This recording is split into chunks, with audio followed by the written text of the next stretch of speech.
TV's W5. Here is Lloyd Robertson. Welcome to W5. This week, a stunning medical discovery, a revolutionary treatment for a most debilitating disease.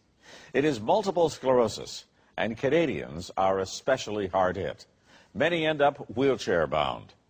MS sufferers often have trouble to see, stand, even swallow.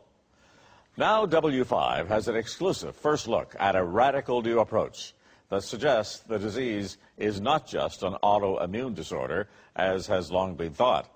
A relatively simple procedure called the liberation treatment could free MS patients from a lifetime of suffering. A scientific breakthrough, but one inspired by love.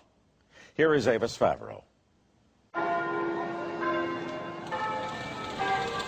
Amid the medieval churches and castles in the ancient city of Ferrara in northern Italy is a doctor, Paolo Zamboni, who's developed an amazing theory that could turn the diagnosis and treatment of multiple sclerosis upside down. I am fully convinced that this is very, very important for people. Dr. Zamboni was trained as a surgeon, but a rare neurological disease left him unable to operate. But it was when his wife Elena began developing the symptoms of MS over a decade ago that he began a new and very personal medical mission. She was having serious attacks where she lost her sight and couldn't walk. So did you see her spiraling down? Yes. My hope was to find something that might be operated for her. And this is what he was afraid would happen to her. These are Italian MS patients at a nearby rehab clinic. The disease has damaged their ability to move normally. It causes them chronic fatigue and vision loss.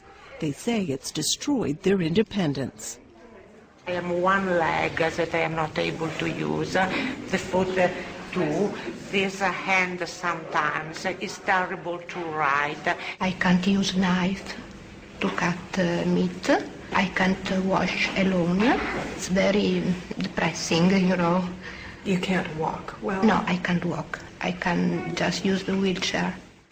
Doctors have long considered MS an autoimmune disorder, where immune cells attack the nerves and brain. One of the hallmarks of the disease are these white spots that appear on brain scans, signs of active disease. But no one has ever conclusively proven exactly what starts it all. For over a century, scientists have been finding unusually high levels of iron in the brains of patients with MS. Most assumed it was simply a byproduct of the immune disorder. But for Dr. Zamboni, it was a clue to something much more important. For me, what's really unbelievable is to understand that iron deposits in multiple sclerosis are exactly around the veins.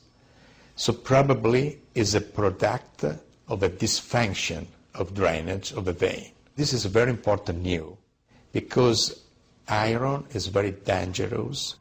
Dangerous because iron in the brain can cause cell death, inflammation, and immune problems.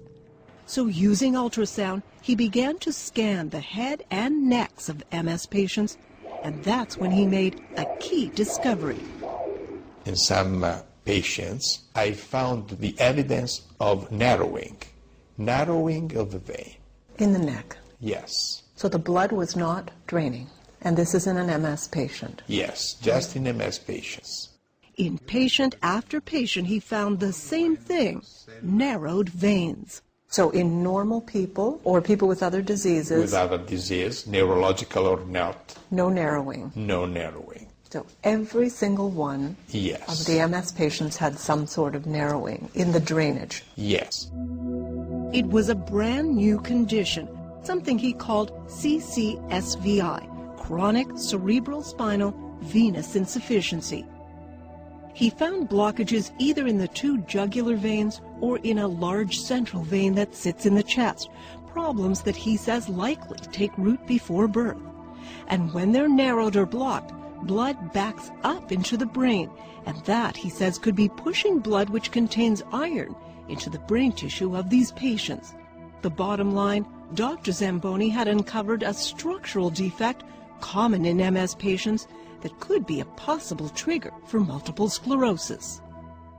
Did you say, this is it? Did you jump up and down? Did you say, yes, this is it? This is something this is a very important factor, I thought, and also that this factor can be treated.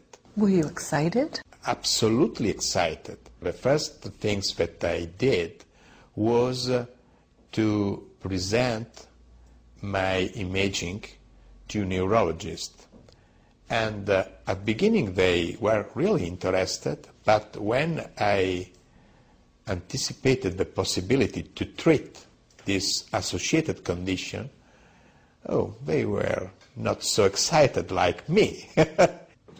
Dr. Zamboni says many neurologists he approached declined to join his research. That could be because it's a complete reversal of conventional science that says MS is a brain disorder and an autoimmune disease. Dr. Zamboni's work suggests MS may really be at its root a plumbing problem in the veins, with the possibility of a diagnostic test, perhaps even a treatment to unblock these malformed veins. But there was one neurologist who was captivated by the theory. Dr. Fabrizio Salvi likes ideas that are out of the box, and so he began sending his MS patients to Dr. Zamboni for testing. The images of narrowed or blocked veins, called strictures, were irrefutable. Everyone can see what we found. Everyone can see the strictures. And one patient he sent was Augusto Zeppi. Augusto had been suffering regular MS attacks for 9 long years, which left him with incredible fatigue and difficulty walking. E tutto quello che stavo sognando per la mia vita adulta non sarebbe mai più potuto essere. You thought your life was over. Finito.